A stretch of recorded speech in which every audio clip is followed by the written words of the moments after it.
I really see history as a side of activism for me. I think that my mom taught me about my own history for me to be proud to be Asian American during a time in the 70s and 80s when you weren't told to be proud. She made it a point to talk about how we were Japanese Americans incarcerated during World War II. That was our legacy as a people.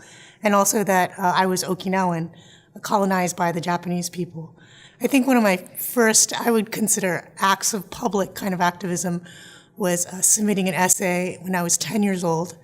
And it was about sort of my identity and justice and how we need to be kind to each other and, the government is evil because it incarcerates difference.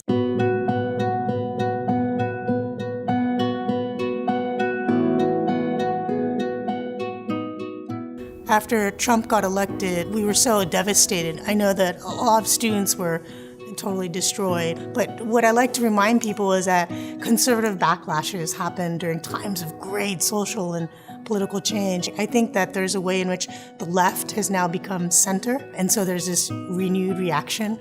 There's a way in which every time an act of injustice happens, there's this upsurge of popular support that wants to overturn it. That's kind of incredible. Like, we never see such mainstream support against injustice.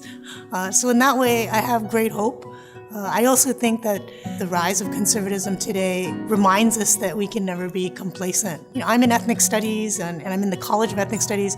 We never believe at San Francisco State that we should ever be complacent. But what's kind of cool is that the rest of the world who may have been sleeping have kind of woken up. My work is all about debunking myths around race, destigmatizing sexuality, right?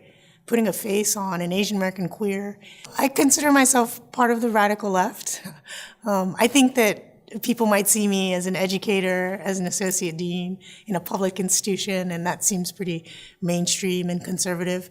But I do think that my job is to support folks in the margins, and for that means faculty of color at San Francisco State University. It means queer students of color at San Francisco State University, and it means queers of color throughout the community in the Bay Area.